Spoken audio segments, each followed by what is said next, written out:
zachitika kuti zachitika nthawi zanji kodi nanga amene wapanga ndani musakhale nawo gulu lovutika ndi mphekesera ayi tapangani subscribe ku Malawi Daily Headlines lero kuti zochitika mdziko mwanu momwe zisamakuphonyeni. Let me also commend the good work being done by the committees that are conducting inquiries, particularly the Public Accounts Committee and the Ad Hoc Committee on the Chikangawa plane crash. I am aware that some of your work has continued throughout this meeting and will carry on into the recess. I therefore call upon those committees conducting inquiries to conclude your work before the next meeting of Parliament. Kulandirani kwina kulikonse kumene muli pano pa Malawi Daily Headlines, ndipo ngati mwangotipeza kumene tapangani subscribe komanso like kuti update ina iliyonse isamakuphonyeni mnthawi yake. Panotu takubweretserani maka zomwe anayankhula Speaker wa nyumba ya malamulo omwe ndi a Samalani maka pokhuza kutseka kwa nyumba ya malamulo tsiku la lero, ndipo nyumba idzayamba kafukufuku wa ngozi yomwe inachitika ku Chikangawa akadzatha. Maka ndi momwe anafotokozera Speaker wa nyumba ya malamulo, ndipo wapatsa masiku amene wakukhala okwanira kwa iwo kumaliza china chilichonse chokhuza kafukufuku wa ndege. Takhale pomwepo chifukwa tu Speaker wa nyumba ya malamulo olemekezeka a Samalani afotokoza zinthu zochuluka kwambiri. Takhale pomwepo.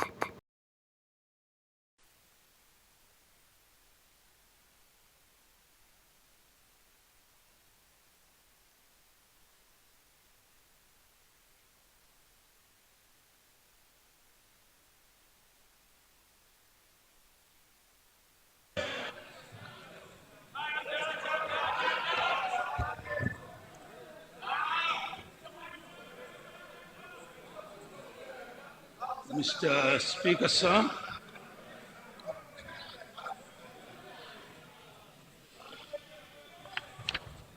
I have order. Mr. Speaker, sir, as we come to the end of the third meeting, in the 52nd session, I rise, guided by the long-standing practice and honored tradition of this August House, to move a motion for the adjournment of the House, signed, die.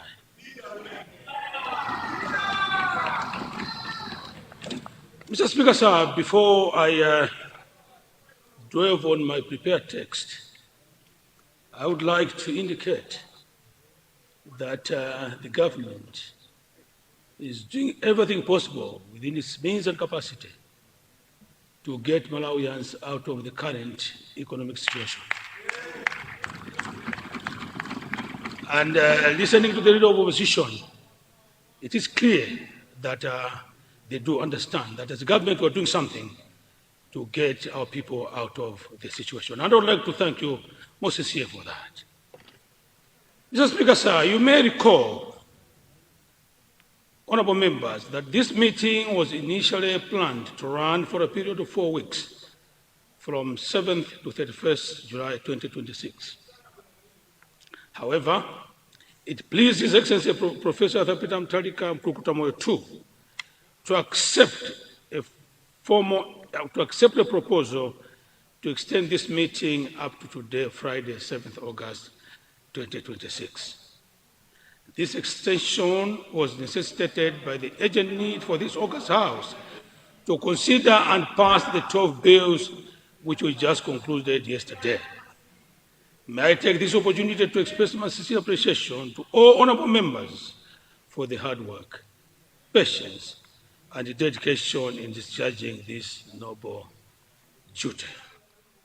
Right, Honorable Speaker, sir, before I formally move the motion for the House to rise, stand, die, allow me to briefly appraise the House of the key business that this House has diligently considered and transacted during this meeting. It is only befitting that we take stock of the work we have accomplished before we adjourn. Swallowing, Mr. Speaker, sir.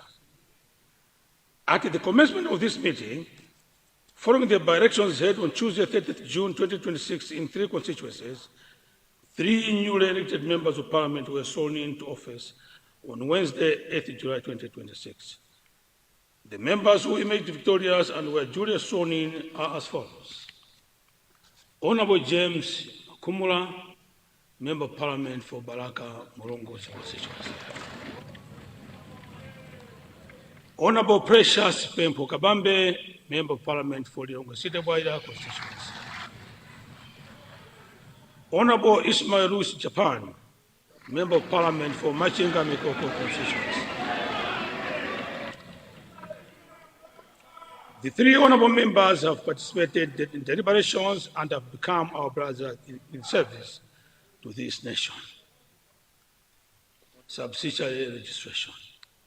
Mr. Speaker, sir, during this meeting, ministers laid before the House subsidiary registration as follows.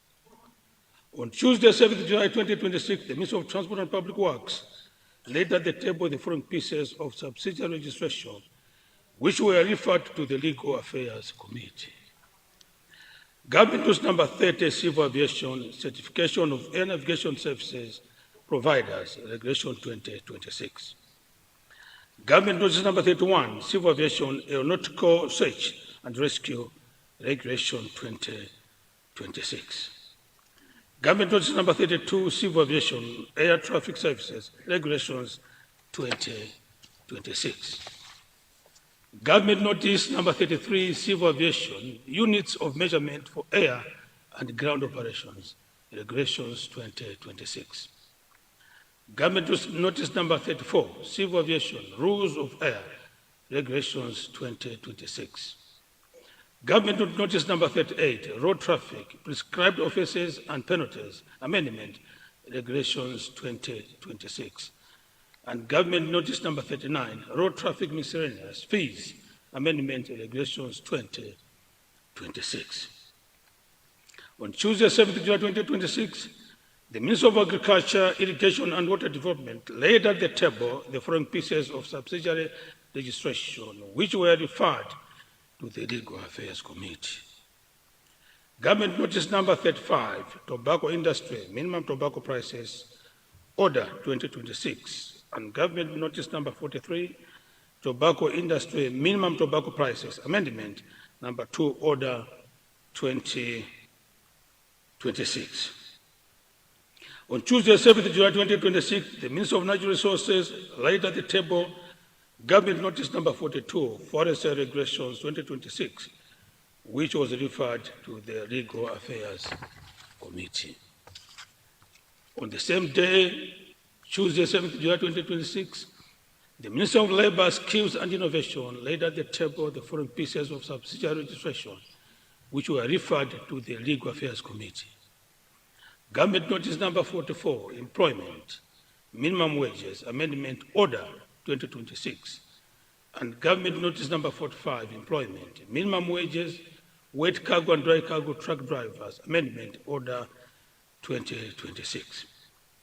On Monday, 13th July 2026, the Minister of Finance, Economic Planning and Decentralization laid at the table the Government Notice Number 46, Customs and Excise Tariffs, Amendment Number 3, Order 2026, which was referred to the Parliamentary Committees on Budget and Legal Affairs to consider the subsidiary registration jointly.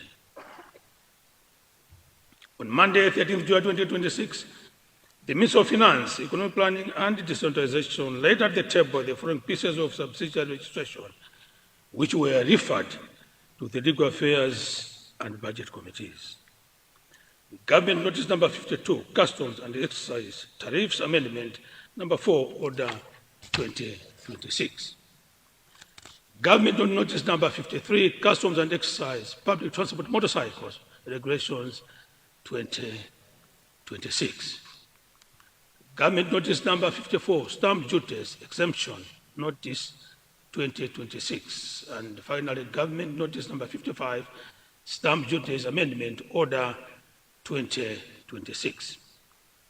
On the same day, Monday, 13th July 2026, the Honorable Minister of Youth, Sports and Culture laid at the table the following pieces of subsidiary registration, which were referred to the Parliamentary Committees on Legal and Media.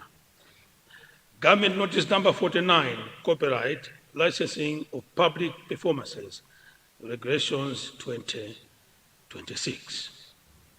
Government Notice Number 50, Copyright, Licensing of Broadcasting, Digital or Online Services, Regulations 2026. And Government Notice Number 51, Copyright, Reproduction, Importation, Translation, and Distribution of Musical Works, Sound and Audiovisual Recordings, Regulations 2026.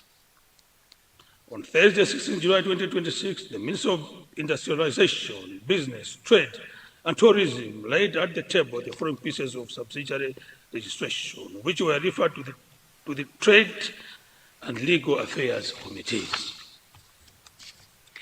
Government Notice Number 56, Meteorology, Sale of Liquefied Petroleum Gas, Regulations 2026.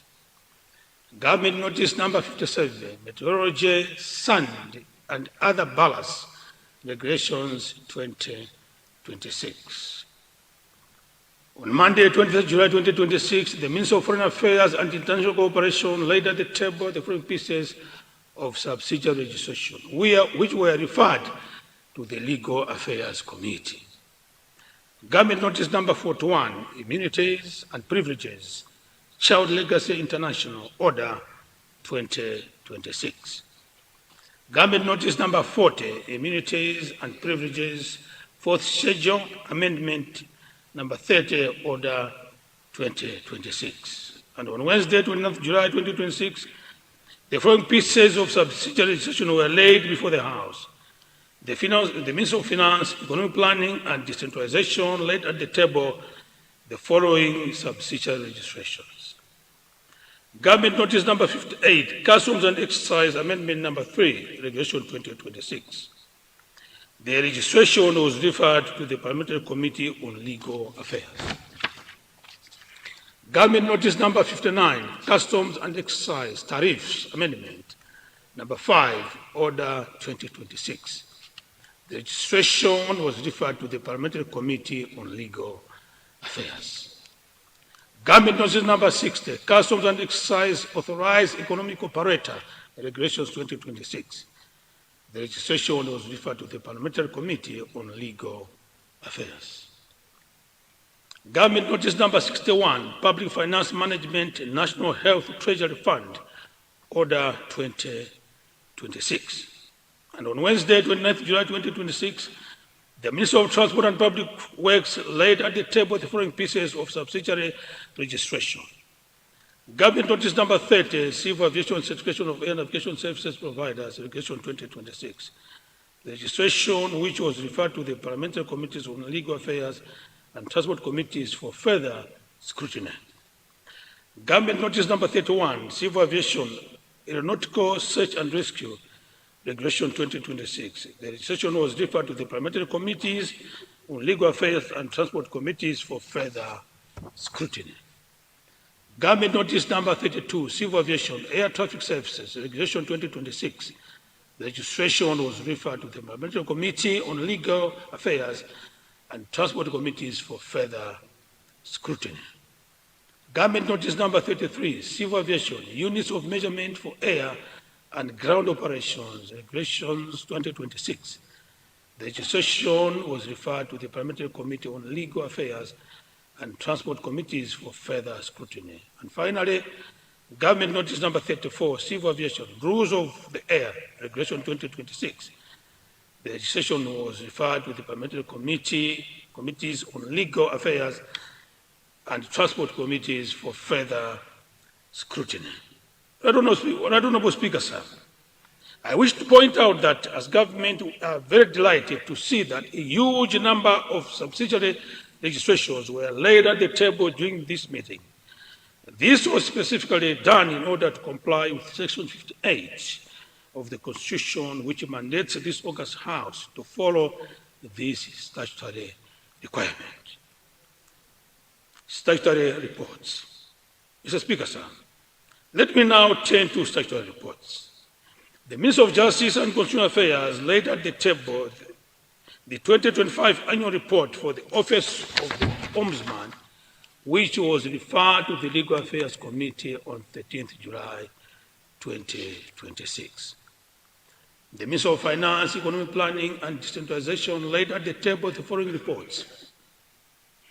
Auditor General's report on the accounts of government of the Republic of Malawi for the year ended 31st March 2024, which was referred to the Public Accounts Committee on 13th July 2026. Performance audit report on provision of traffic management services by the Directorate of Road Traffic and Safety Services in the Ministry of Transport and Public Works, which was referred to the Public Accounts Committee on 13th July 2026. Performance audit report on the productivity of livestock in government livestock centers by the Department of Animal Health and Livestock Development in the Ministry of Agriculture, which was referred to the Public Accounts Committee on 13th July 2026. Performance audit report on the implementation of malnutrition preventive interventions by the Department of Nutrition, HIV and AIDS under the Ministry of Health, which was referred to the Public Accounts Committee on 13th July 2026. Auditor General's report on the accounts of local authorities for the year ended 31st March 2024, which was referred to the Public Accounts Committee on 13th July 2026. Performance audit report on provision of traffic management services by the Directorate of Road Traffic and Safety Services in the Ministry of Transport and Public Works, which was referred to the Public Accounts Committee on 13th July 2026.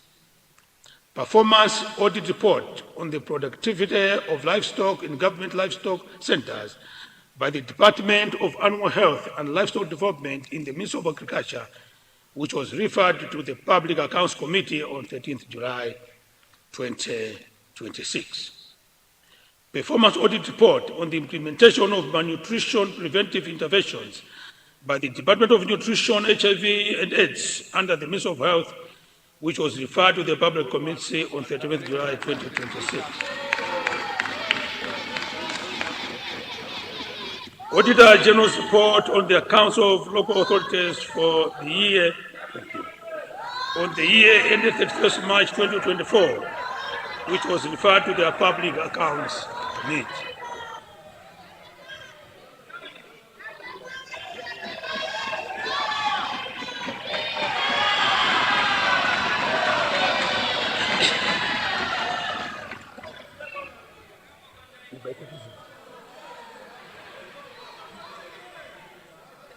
On Monday, 27th July, the Minister of Justice and Constitutional Affairs laid at the table the Ombudsman report on the systematic investigation interrogating the systematic administrative and service delivery failures in the Department of Immigration and Citizenship Services, which was referred to the Legal Affairs Committee.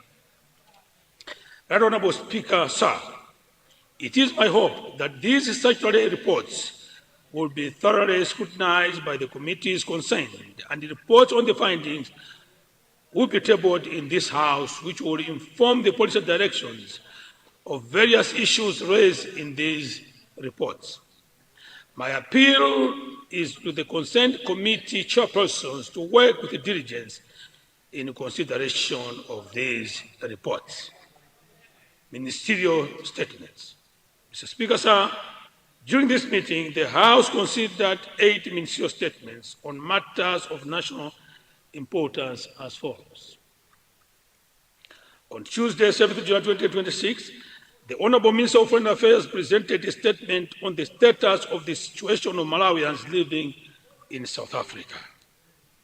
On Tuesday, 7th July 2026, the Honourable Minister of Local Government presented a statement on actualizing APM's dream of one Malawi through equal and even distribution of public resources, a case of the refined Community Development Fund and its preparedness.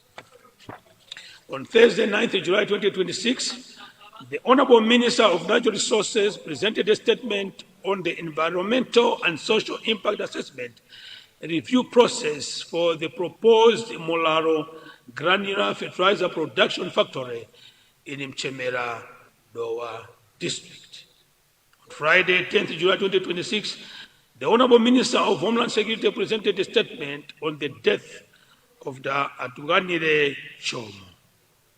On Friday, 10th July 2026, the Honorable Minister of Education, Science and Technology presented a statement on the status of fees in public universities.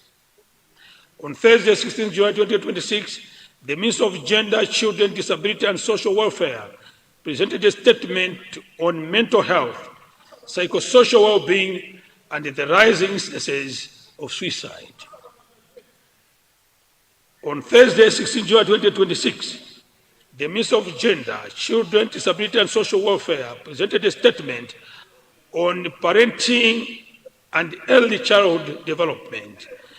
And on Thursday, 23rd July 2026, the Honorable Minister of Gender, Children, Disability and Social Welfare presented a statement on the Community Development Month, CDM initiative.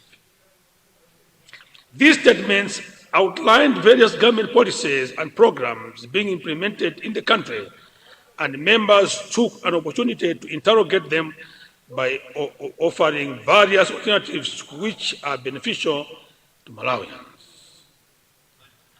I liked the candid discussion on these statements, which showed the maturity of our democracy.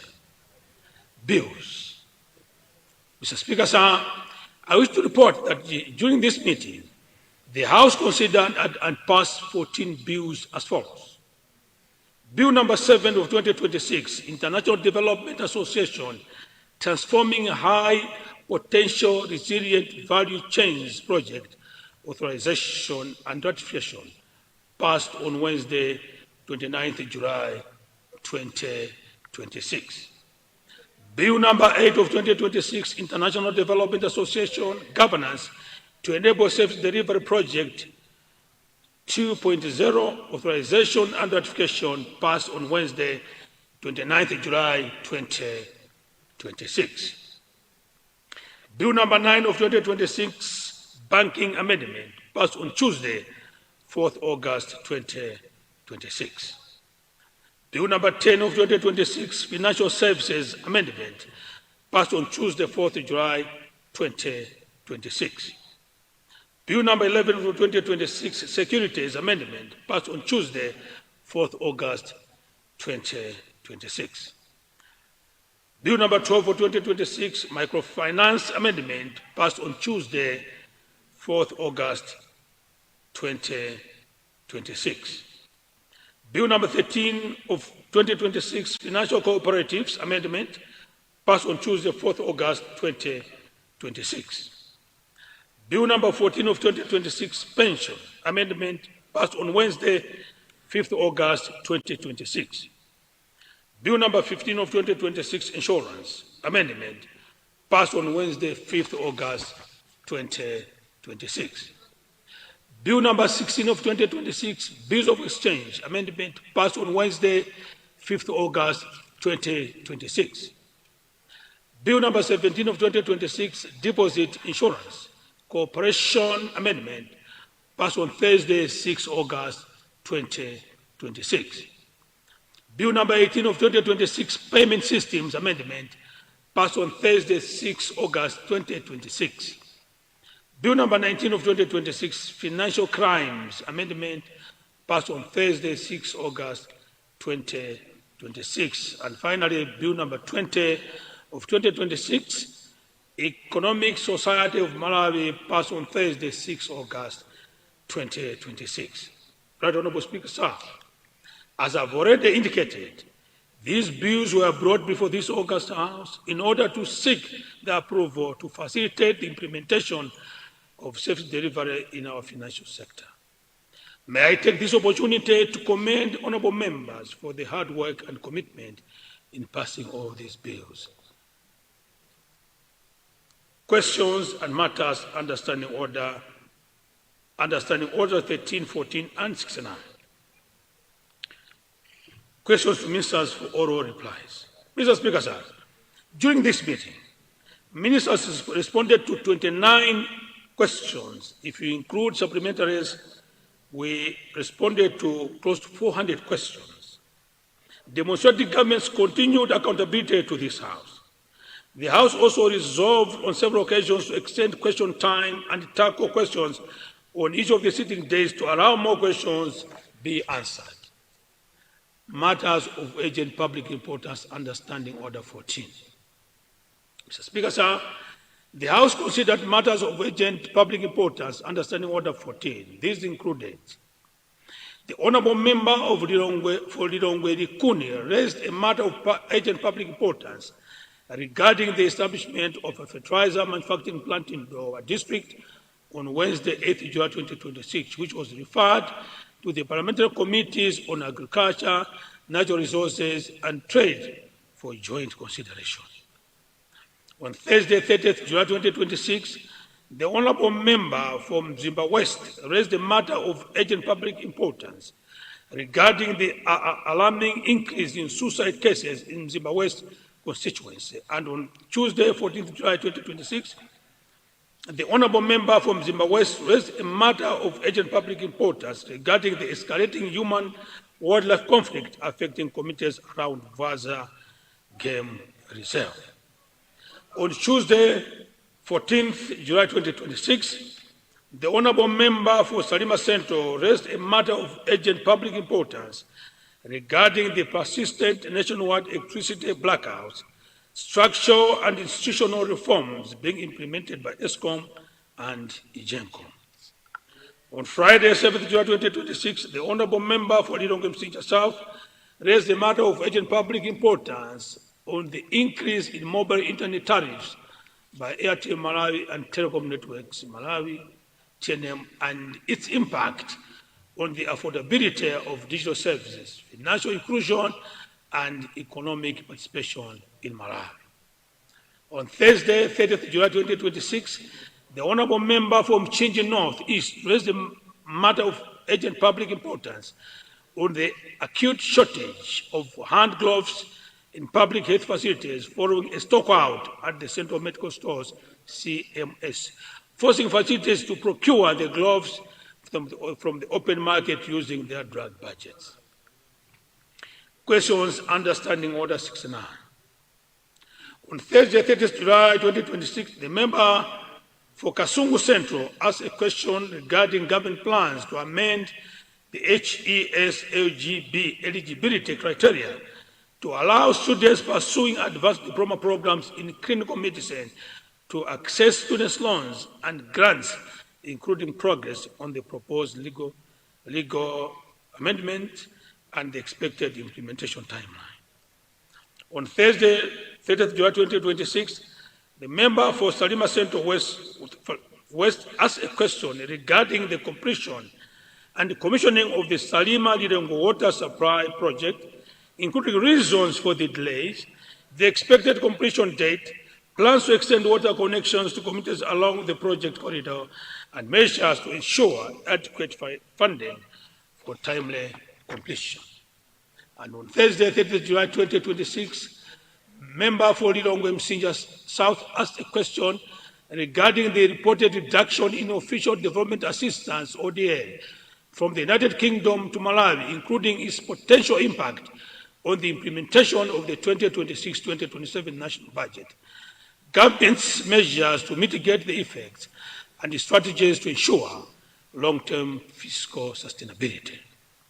On Thursday, 30th July 2026, the member for Rumpi West asked a question regarding the status of stored heavy police staff houses and the Kawere staff houses project, including whether the government intends to resume construction or if this project has been abandoned.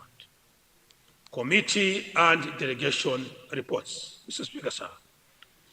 During this meeting, the House considered a number of committee and delegation reports covering various sectors as follows. On Wednesday, 15 July 2026, the House deliberated on and adopted the following reports. A report on the Parliamentary Committee on International Relations on its consultative meetings with various ministries and departments on the status of voluntary repatriation of Malawians affected by anti-migrant attacks in South Africa, June 2026. A report on the Parliamentary Committee on Education, Science and Technology on its engagement with public universities in the country. A report of the Parliamentary Committee on Legal Affairs on its consideration of Government Order Number 2 of 2025, the Police Designation of Police Regions, Order 2025. A report of the Parliamentary Committee on Agriculture, Irrigation, and on challenges in fish implementation, ADMA grain management failures, and cotton sector decline. Progress report of the Parliamentary Women's Caucus on Malawi's escalating gender-based violence crisis, May 2026, deliberated by the House and adopted on Wednesday, 22nd July 2026. A report of the Parliamentary Committee on Public Accounts upon considering and scrutinizing the report of the Auditor General on the accounts of the local authorities for the year ended 31st March 2023, deliberated by the House and adopted on Wednesday, 29th July 2026. A report of the Parliamentary Committee on Health on its activities held within the first quarter of 2026-2027 financial year, deliberated by the House and adopted on Thursday, 30th July 2026. A report of the Parliamentary Committee on Local Authorities and Rural Development on the preparedness of key stakeholders for the implementation of the reformed Constituency Development Fund in the 2026-2027 financial year, deliberated by the House and adopted on Monday, 3rd August 2026. And the report of the Parliamentary Committee on Natural Resources, Energy and Climate Change on the oversight field visit to Kangankude Rare Earth Mine in Balaka District and the engagement with the Ministry of Mining on the status of operations, mineral licensing, and the related matters concerning Lindian Resources Limited, July 2026, deliberated by the House and adopted on Monday, 3rd August 2026. The House adopted 12 reports by the Budget and Legal Affairs Committees upon their scrutiny of all bills presented in this August House. May I take this opportunity to thank the chairpersons and members of the two committees for their hard work, which eased the process of considering these bills in the House. Delegation reports.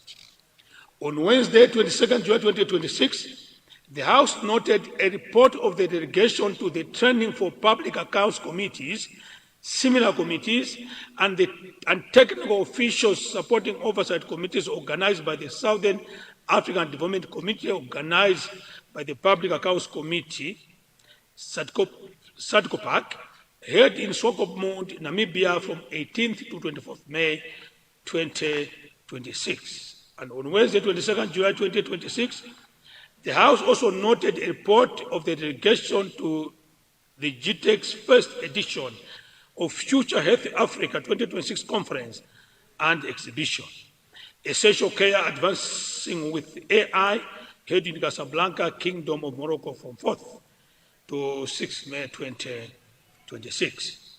Today, 7th August, the House also noted a report of the Malawi delegation to the 152nd Interparliamentary Union IPU General Assembly and the related meetings, which was held in Istanbul, Turkey, from 15th to 19th April 2026.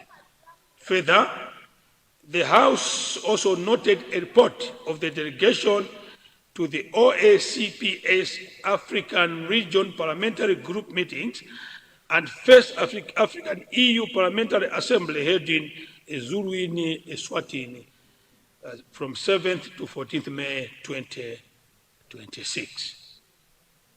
Response to committee reports.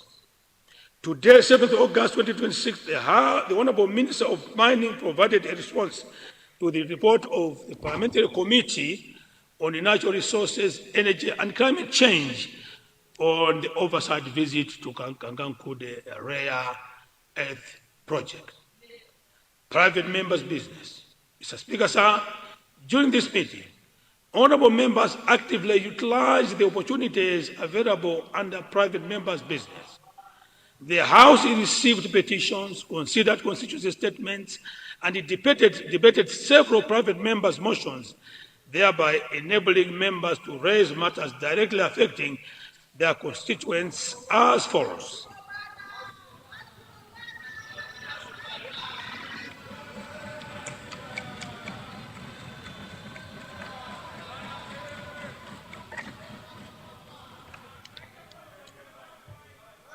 Mr. Speaker, on Thursday, 9th July 2026, the Honourable Member for Neno South presented a petition by the concerned teachers of the Malawi Public Secondary Schools.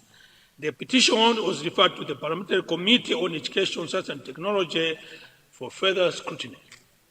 And on Thursday, 9th July 2026, the Honourable Member for Palombe South presented a petition by the Climate Civil Society Organization on prevention-led resilience-focused governance model. The petition was referred to the Parliamentary Committee on Natural Resources and Climate Change for further scrutiny. Constituency statements. For the first time during this parliamentary sitting, members presented constituency statements in this August House as follows. Honourable Member for Blantyre Central presented a statement on Thursday, 9th July 2026.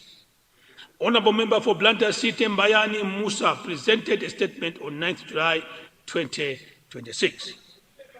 Honourable Member for Zomba Malosa presented a statement on 9th July 2026.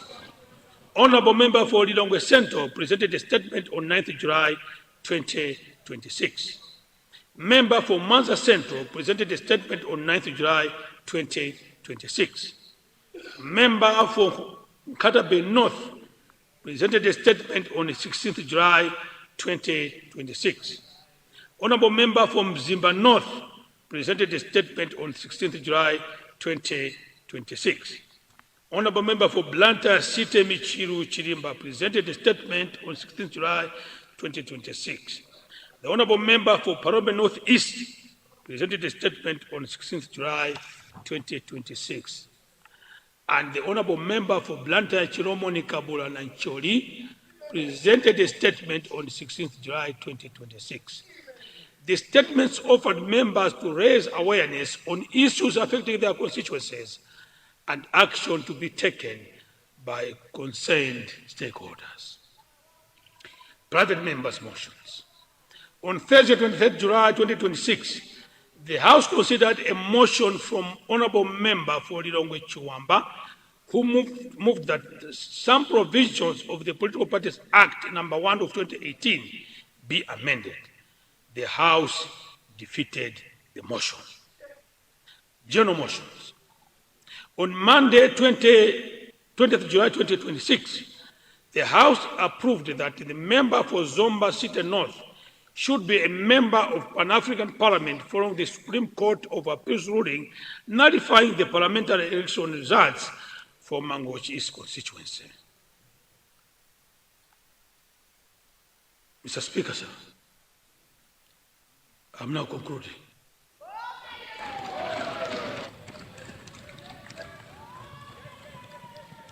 In conclusion, I wish to reaffirm the unwavering commitment of the DPP government to stabilizing, rebuilding, and growing our economy after the serious economic difficulties and policy failures inherited from the past administration. Our task is clear: to restore confidence, strengthen fiscal discipline, stimulate production, attract investment, and improve the living standards of our people. This government will remain focused on economic recovery and sustainable growth because Malawians deserve an economy that works for them. Mr. Speaker, sir, I also wish to highlight the newly introduced 5 billion constituency development fund allocation, which represents a major shift in the financing of local development. This is a game changer. It gives honorable members of parliament an unprecedented opportunity to accelerate development in their constituencies by supporting priority projects that directly respond to the needs of our people. Mr. Speaker, sir, just to buttress a bit, in order to demonstrate that resources have started going down to councils, Mr. Speaker, sir, operational resources have since been dispersed to the councils. CDF resources, not CDF, loans for young men and women have already dispersed to MADEF.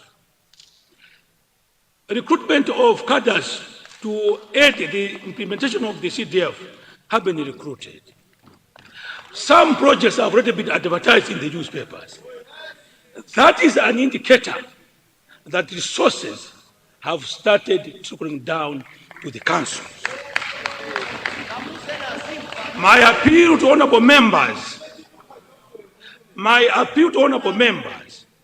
is that we must be our own policemen to ensure that these resources are used productively, they are used for the intended purpose.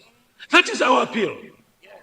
Just to assure honorable members, colleagues, that these resources are coming down. You can let's be assured.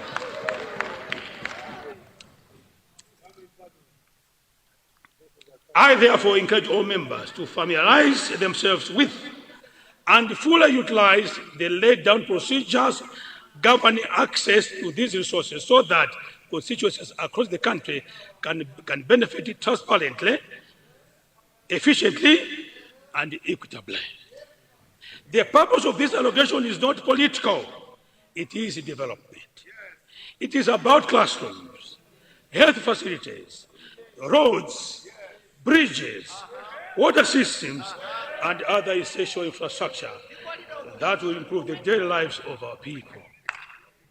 Mr. Speaker, sir, I wish to express my sincere gratitude to you, together with your two deputies, for the able, fair, and impartial manner in which you have presided over the proceedings of this House throughout the meeting. I'm saying so because this sitting, we've not seen any 105, meaning that members have behaved. So all of us together have done ourselves and our country pride. That is the way to go. On attendance, Mr. Speaker, sir, we started badly, but towards the end, the House picked up.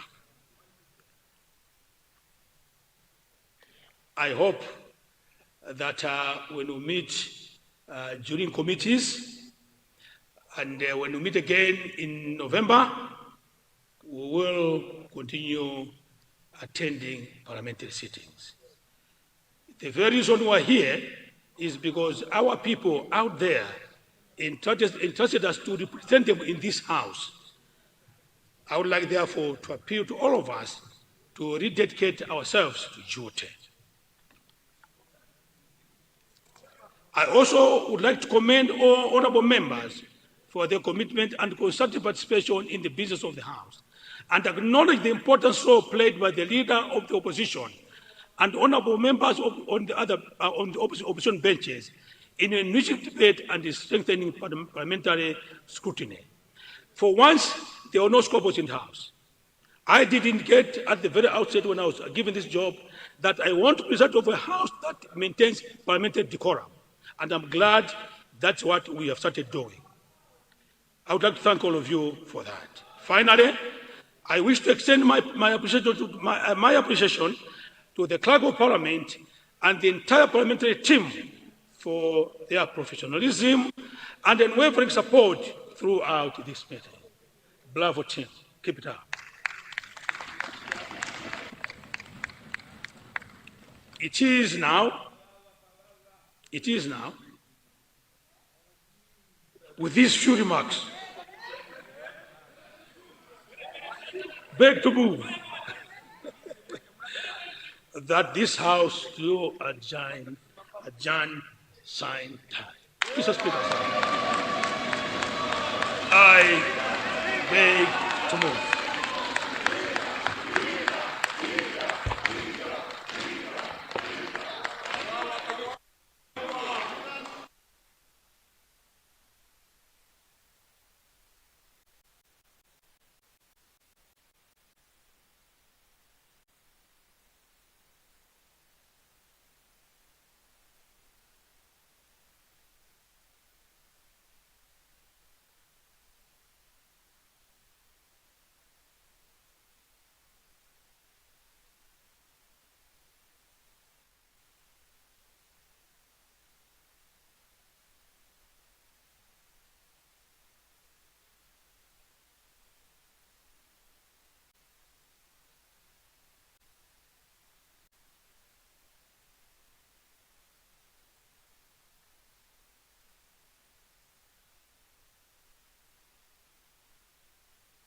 Thank you so much. Let's take our seats.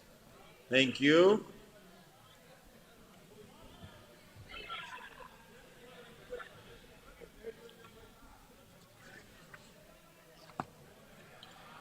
Thank you. Let's have order.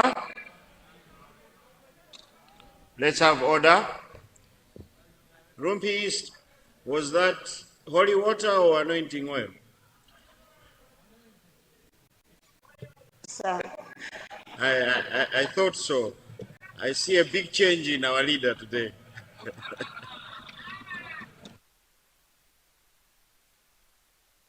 Honourable members, can I have order? Can all honourable members go back to their seats? All honourable members? The leader of the House said there has not been 105. So we could have a few today to satisfy the wish. Let's go back to our seats. Honourable members, before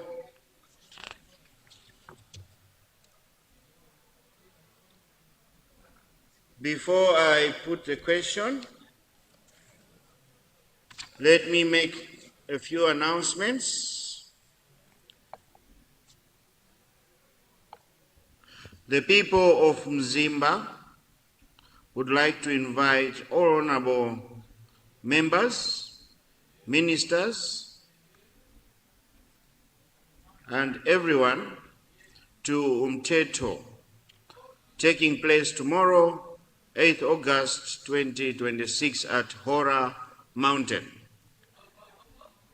This message has come from Honorable Fisher Kenan Nkwazi, MP Mzimba Luerezi. Those of us that can attend, let's do so.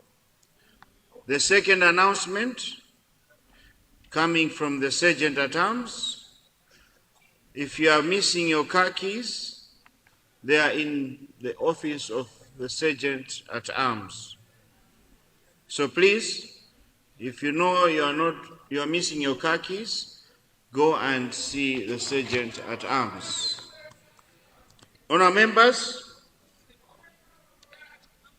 before I put the question to adjourn sign die, as moved by the Leader of the House, I have some few remarks to make. As we come to the end of the third meeting in the 52nd session of Parliament, allow me to thank His Excellency the President, Professor Arthur Peter Mutharika, for his interest in the work of Parliament, as well as His Excellency's unwavering support towards the National Assembly.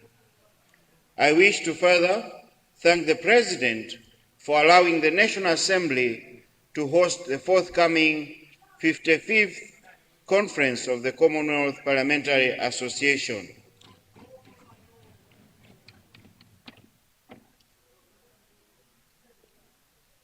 Should I give you the floor? Does anyone want the floor?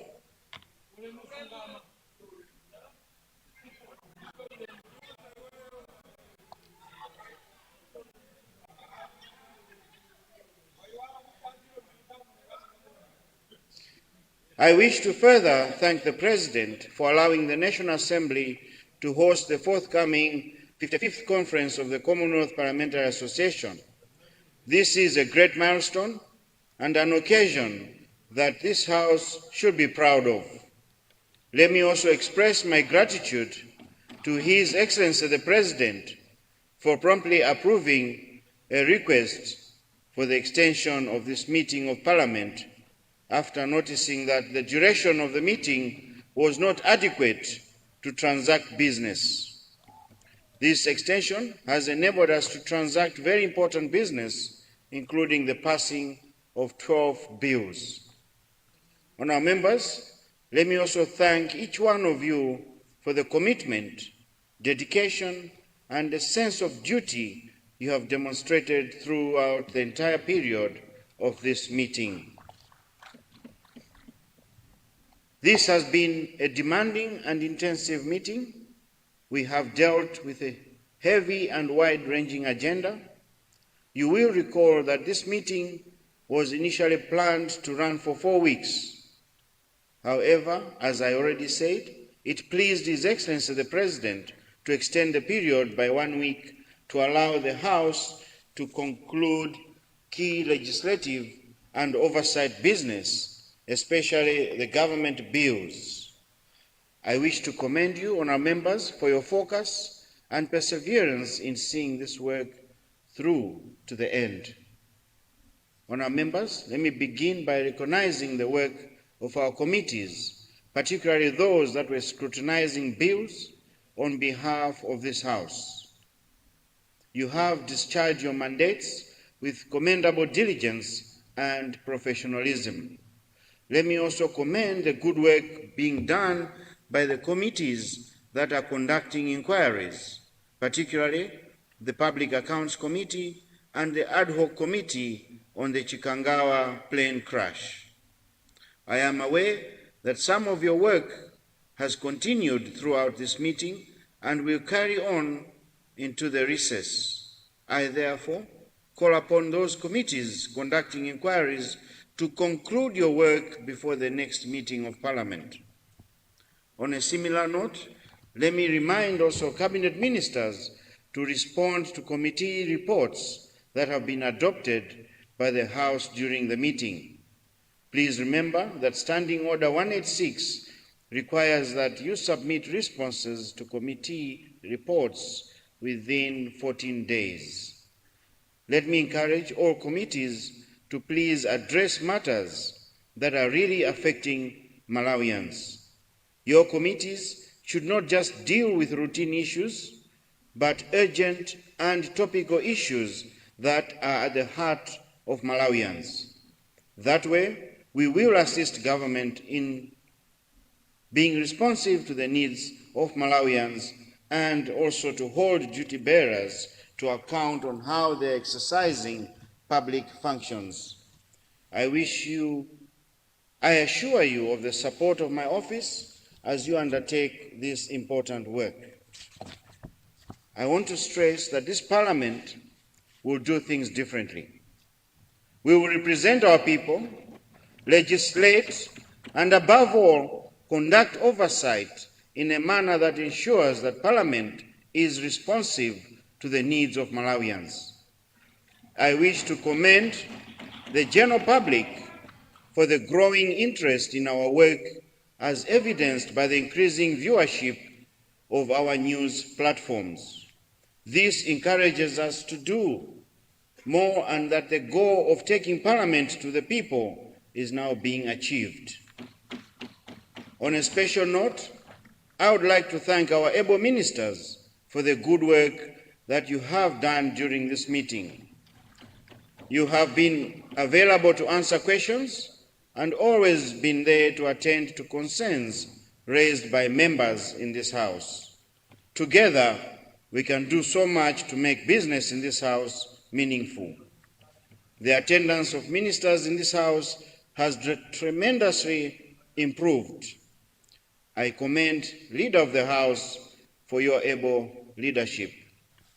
A special commendation to the Minister of Health for being the minister that has answered the most questions during this meeting. Your dedication has demonstrated that women are capable and need our full support. Before I conclude, allow me to draw your attention to a few matters that require our continued focus. Firstly, let me remind you that Parliament will shortly host the Commonwealth Parliamentary Association Africa Region Conference here in Lilongwe at BICC from next week, 9th to 16th August 2026. This is a significant honor for our country and for Parliament as an institution, and I wish to encourage all honorable members and Malawians at large to support the conference and contribute towards its success. Secondly, Parliament will be holding the second cohort of Parliamentary Training Program from 17th August to 4th September 2026. I am sure members of this cohort have already been communicated. I wish to urge all honorable members to approach the training program with the seriousness and dedication that it deserves.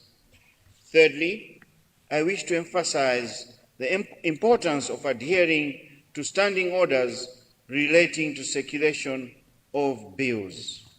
Timely circulation is essential if honorable members are to scrutinize legislation effectively. Let me remind our leaders on government side to ensure that this requirement, as stipulated in our standing orders, is respected. Fourthly, is the issue of absenteeism, which remains a matter of serious concern. Attendance in both plenary and committee sitting is not optional. It is a fundamental duty.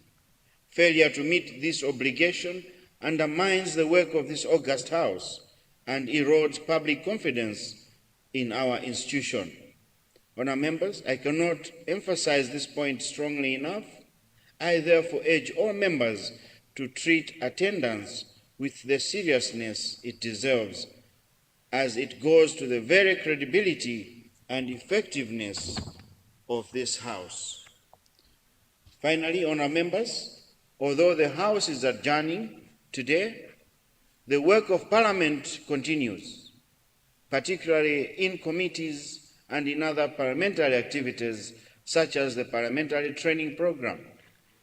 May I take this opportunity to urge the House to approach your work with the same seriousness and commitment you keep demonstrating in this House. Once again, allow me to thank the leadership on both sides of the House for your cooperation in ensuring the smooth conduct of business.